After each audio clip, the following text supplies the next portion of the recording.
is HRD Minister Dr. Nishank. We are going to ask him what is going to happen after COVID is over. Will the education system in the country will be same or there will be some new normal of teaching in India? Doctor साहब, आपका हमारे studio में, हमारे show में बहुत स्वागत है। पिछले 2 महीने में आप भी घर में रहे, सारा देश घर में रहा, विद्यार्थी घर में रहे। आपने अपना समय किस तरह बताया? मेरे को लगता है आप और आपका परिवार भी स्वस्थ रहा होगा, परंतु आपने क्या किया पिछले 2 महीने में अपने आप को व्यस्त करने के लिए? और आप का जो ये सवाल है कि 2 महीने में आपने क्या किया है, तो जब आप सुनेंगे, क्योंकि इतना समय नहीं होगा कि हम सब कुछ आपको सुना पाएँ, लेकिन इन 2 महीनों में 16 घंटे से 18 घंटे तक काम किया। और वो काम आपको मालूम है कि चौतरफा चुनौती थी शिक्षा की।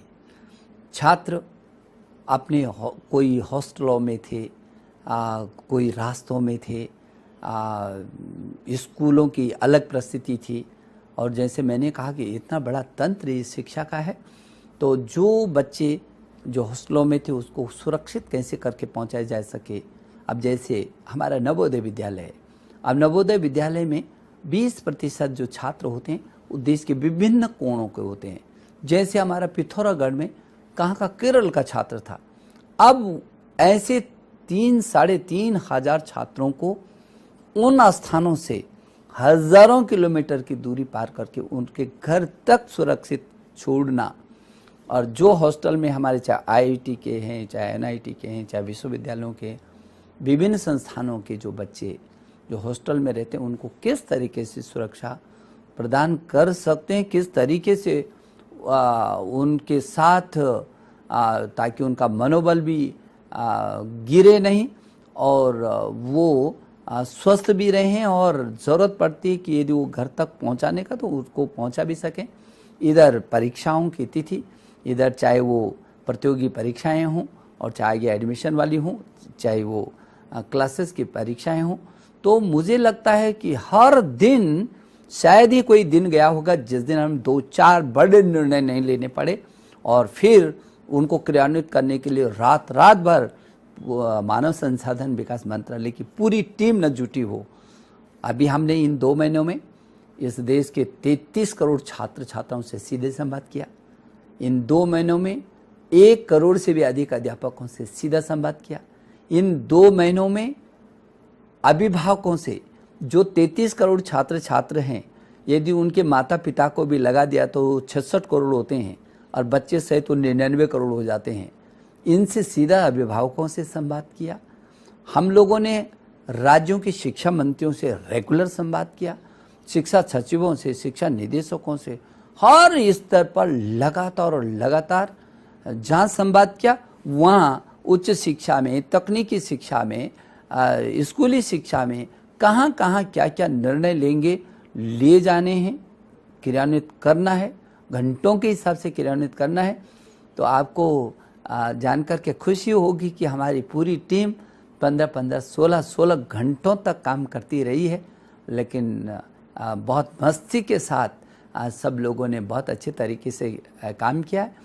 और मेरा तो सौभाग्य है कि मुझे लिखने पढ़ने का भी थोड़ा सा अलग सा एक जुनूनी रहा है, तो मैंने भी कुछ इस कष्ट के समय में बहुत सारी कहानियों को, जो चीज़ें मेरे सामने गुजरी हैं, उनको कहानी के रूप में भी दिया है। डॉक्टर साहब, the biggest question is when will it be safe to open school and colleges again?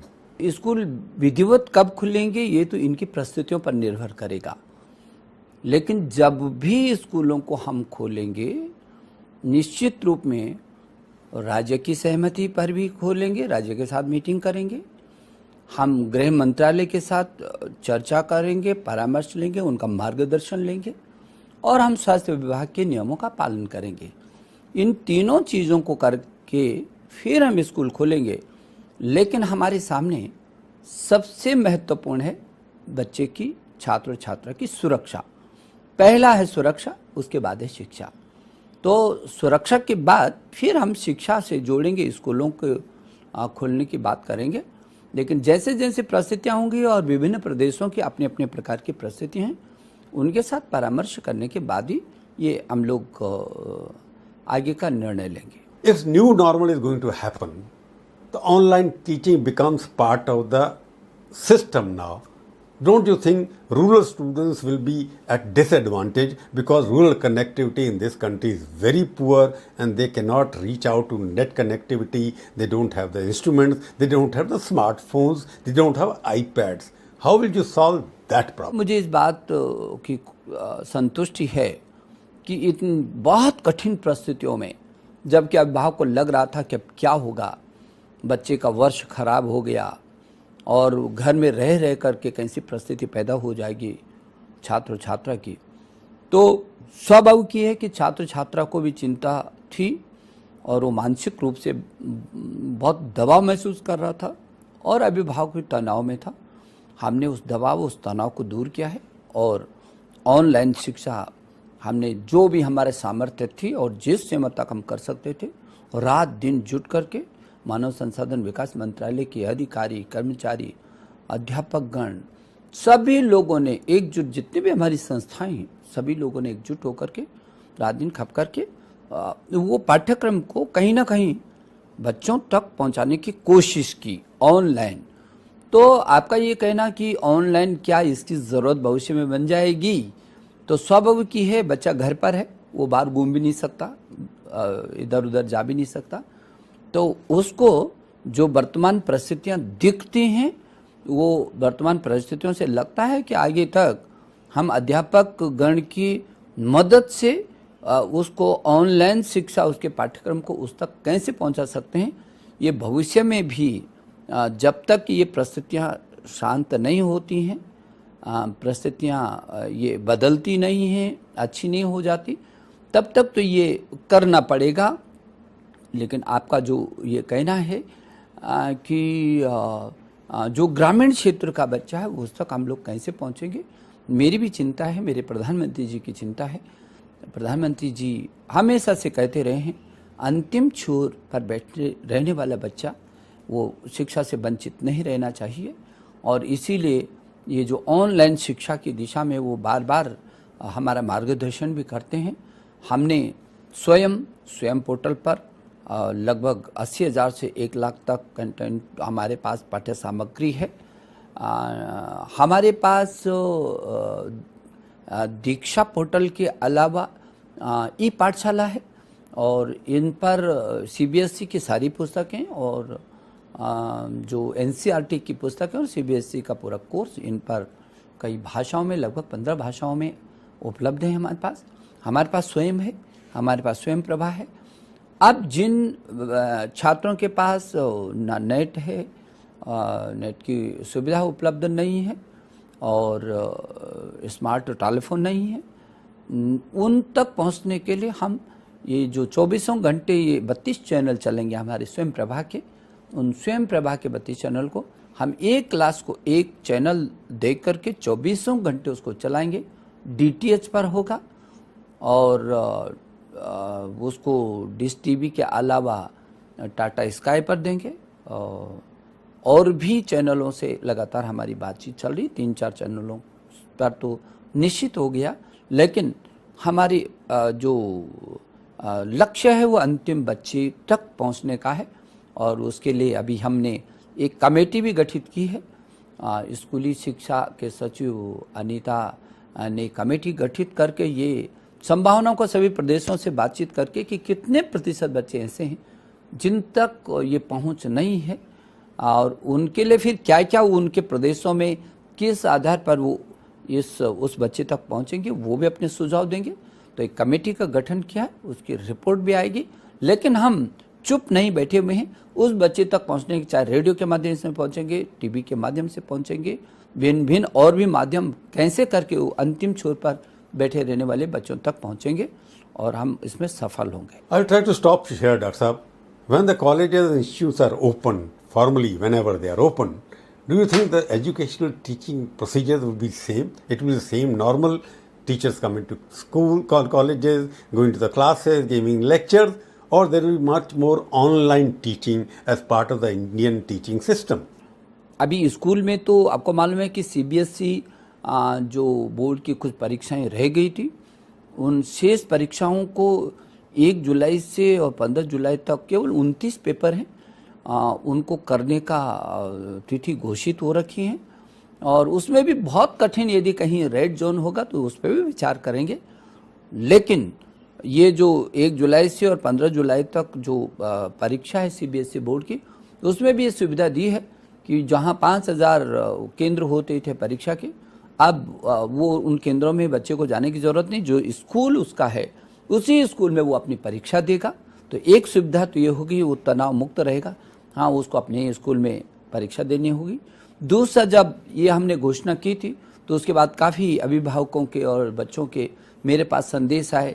जैसा हम तो हॉस्टल में रहते थे, लेकिन अब हम इस दूसरे प्रदेश के हैं, बहुत दूरस्थ क्षेत्रों में हैं, हम सैकड़ों हज़ारों किलोमीटर हमको अपने स्कूल में जाना पड़ेगा। तो हमने दूसरा बड़ा कदम उठाया कि नहीं, आपको आने की ज़रूरत नहीं है, आप जाएं वहीं परीक्षा दें। आप जो आपका जिस जनपद में और जो निकटस्थ आपका स्कूल है उसकी सूचना अपने स्कूल को दीजिए। और सीबीएसई बोर्ड ने निर्णय लिया है कि वो परीक्षा उसकी वहीं पर होगी। तो जहाँ ये निर्णय लिया है हमने, वहीं उच्च शिक्षा में भी निर्णय लिया। जो कठिन से कठिन समय में और जहाँ रेड जोन होगा वहाँ पर अभी हम लोगों ने ये तय किया है कि जो पहले वर्ष का बच्चा होगा, पहले सेमेस्टर का होगा, उसको 100% आंतरिक मूल्यांकन पर उसको पदोन्नति देंगे। लेकिन जो दूसरे तीसरे वर्ष का होगा उसका पहले सेमेस्टर का 50% प्लस जिसमें वो अभी पढ़ रहा है उस सेमेस्टर के 50% उसके अंकों का मूल्यांकन करके उसके बाद उसको आगे पदोन्नति देंगे। और फिर फाइनल परीक्षा वो देगा। वो कब देगा और किस ढंग से देगा, इसको यूजीसी ने एक टास्क फोर्स बनाई है और उस टास्क फोर्स के तहत वो इसको देख रहे हैं कि किन परिस्थितियों में कहाँ और कैसे, क्योंकि सभी प्रदेशों की बहुत सारी भिन्न भिन्न परिस्थितियाँ हैं और भिन्न भिन्न स्थितियाँ हैं। तो फिर उन परिस्थितियों में वो निर्णय लेगी, उसके लिए एक बाकायदा टास्क फोर्स बनी हुई है। निशंक जी, you have already expanded IGNOU reach. What more needs to be done with online education in India? हाँ, निश्चित रूप में इग्नू हमारा जो विश्वविद्यालय है वो पूरी दुनिया का सबसे बड़ा विश्वविद्यालय है, जिसमें लगभग 40 लाख छात्र जुड़े हुए हैं और दूरस्थ शिक्षा का ये सबसे बड़ा केंद्र है हमारा। और इग्नू में अब जो दूरस्थ शिक्षा है उसको अब दूरस्थ शिक्षा और ऑनलाइन शिक्षा, इन दोनों को भविष्य में यूजीसी उस दिशा में काम कर रहा है। यूजीसी भी हमारा बहुत अच्छा काम कर रहा है। देखिए, जहां हमारा सीबीएसई बहुत अच्छा काम कर रहा है, वहीं हमारा एनसीईआरटी रात दिन जुटा हुआ है और इधर हमारा यूजीसी रात और दिन खप करके इन सारी परिस्थितियों का मुकाबला हम लोग कर रहे हैं। ये कोविड समय एक बड़ा लर्निंग अपॉर्चुनिटी हम सबके लिए है। इसमें 3 चीज मुख्य है, एक पॉलिसी, 2 पीपल और तीसरा चीज है प्रोसेस। आने वाले समय में इन तीनों में क्या परिवर्तन होने वाला है, पॉलिसी में और पीपल में और प्रोसेस में क्या परिवर्तन होने वाला है? अपने आप ही परिवर्तन होंगे और हो रहे हैं ना।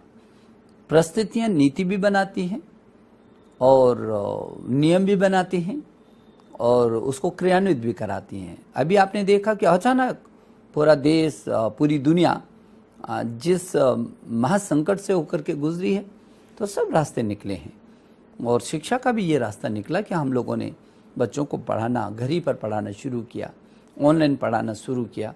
अब नीति बना रहे हैं कि किस तरीके से नीति बनेगी, आगे किस तरीके से होगा, कैसे वो क्रियान्वित होगा और उसका जो पाठ्यक्रम कैसे होगा, किस तरीके से जो पाठ्यक्रम है उसमें और आकर्षकता कैसे करके लाई जा सकती है।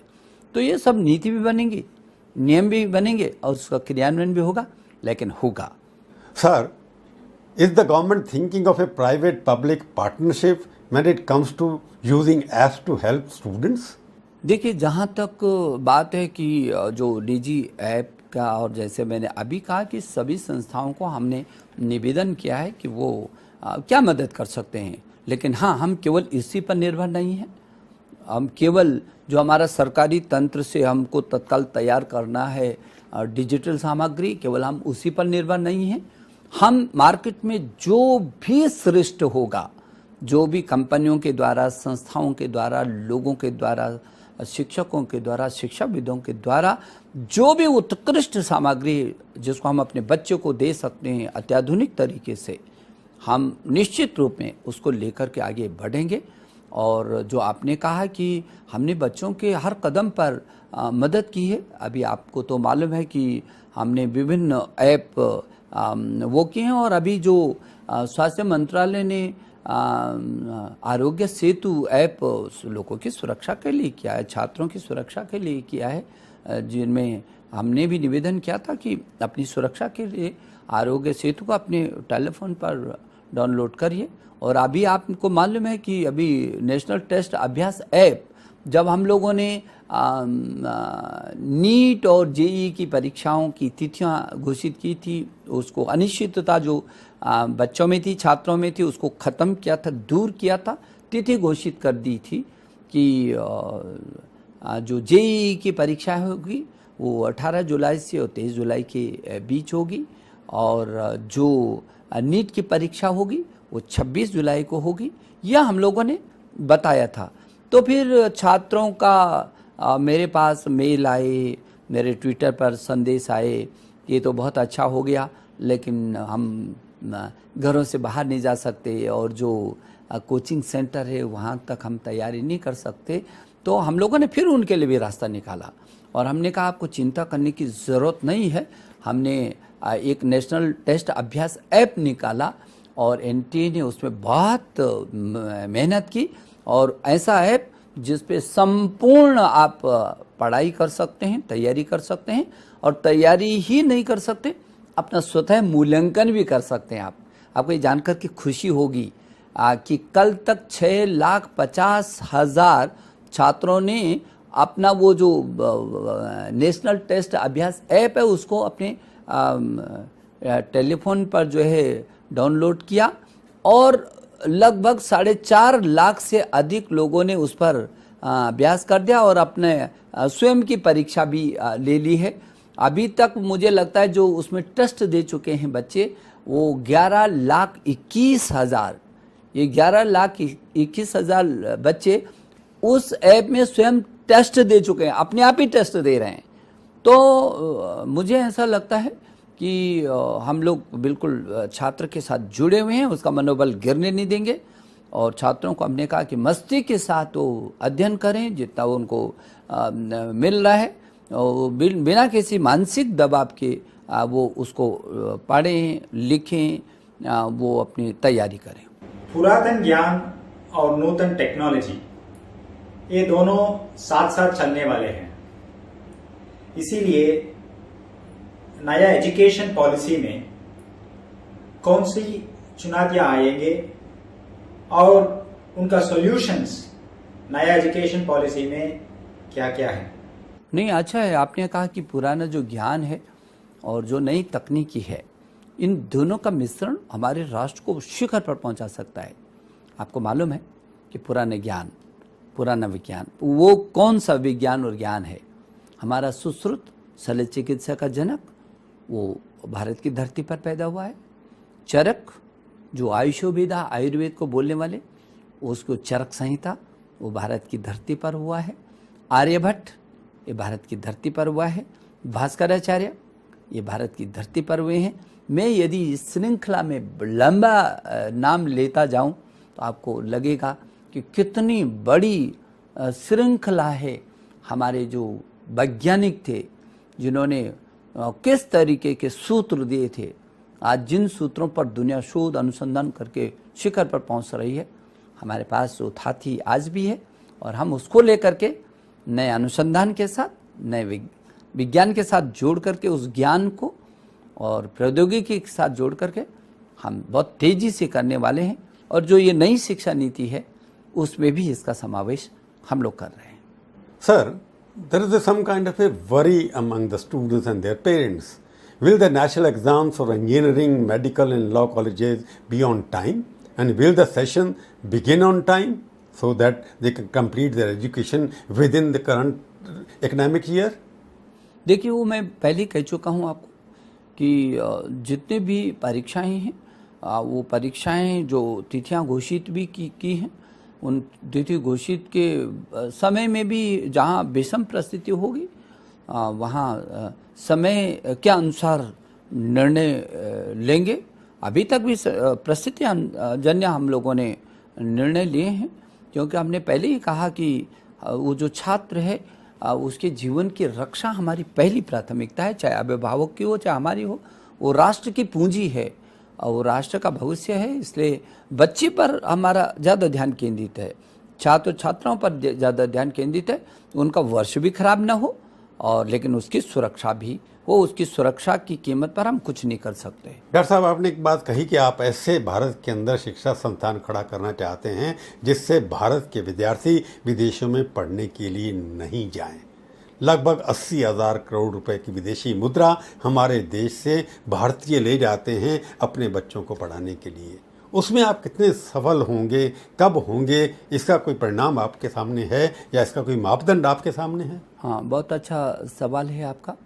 ये बात सही है कि आज दुनिया में हमारा 7-7.5 लाख बच्चा पढ़ रहा है और हमारे यहाँ मुझे लगता है कि ये एक बहुत बड़ी राशि विदेशों में जा रही है और जहाँ हमारा पैसा जा रहा है वहाँ हमारी प्रतिभा भी जा रही है। फिर वो लौट करके कमाते हैं और उसी देश को शीर्ष पर पहुँचाते हैं।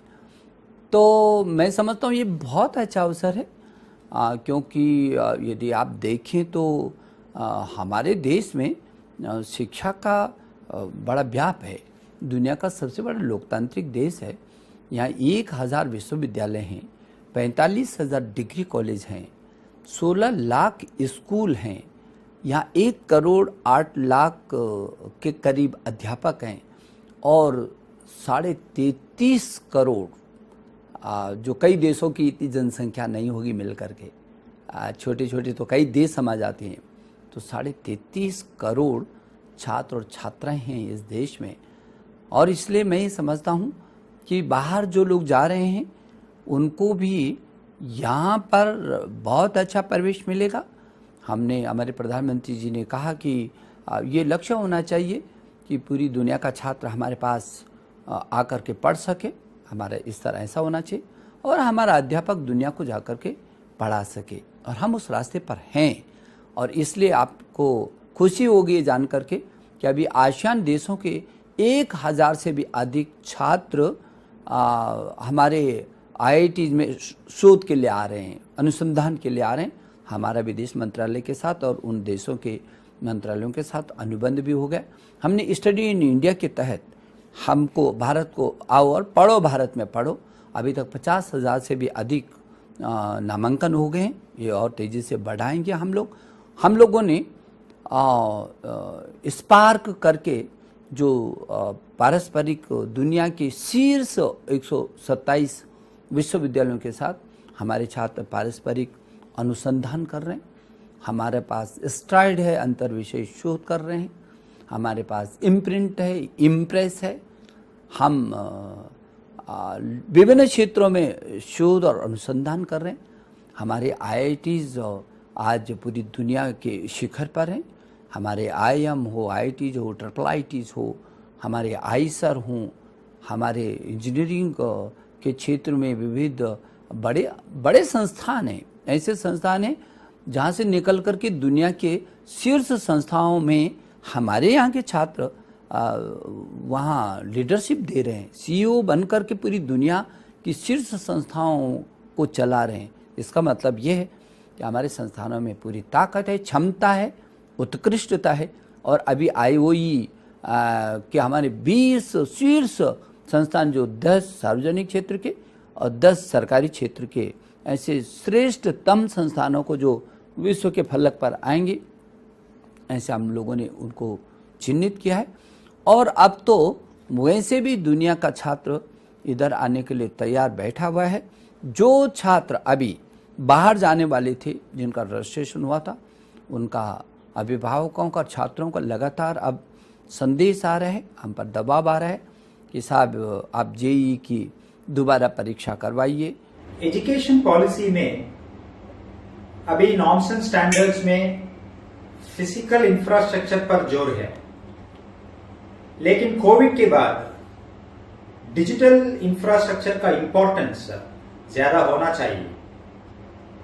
इसमें क्या क्या नॉर्म्स एंड स्टैंडर्ड्स परिवर्तित किए जाएंगे, क्योंकि फ्यूचर है डिजिटल कैंपस के लिए है। नहीं, नई शिक्षा नीति में केवल इतना ही नहीं है। नई शिक्षा नीति में बहुत आयाम है। हर क्षेत्र में दौड़ने, बढ़ने, शोध करने और हर चुनौती का मुकाबला करने का उसके अंदर जो है सामर्थ्य है।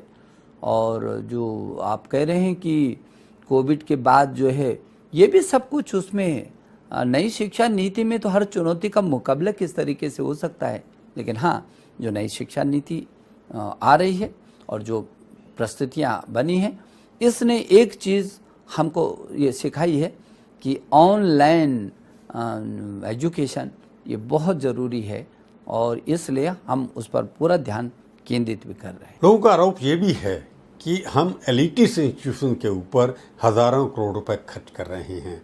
नए आईआईएम खोले जा रहे हैं, नए आईआईटी खोले जा रहे हैं, जिसके ऊपर 5,000 करोड़ रुपए खर्च होता है, 8,000 करोड़ रुपए खर्च होता है, 150 एकड़ ज़मीन चली जाती है, परंतु जो प्राथमिक शिक्षा है उसके ऊपर भारत ज़्यादा खर्च नहीं कर रहा है। इसका आपके पास क्या उत्तर है?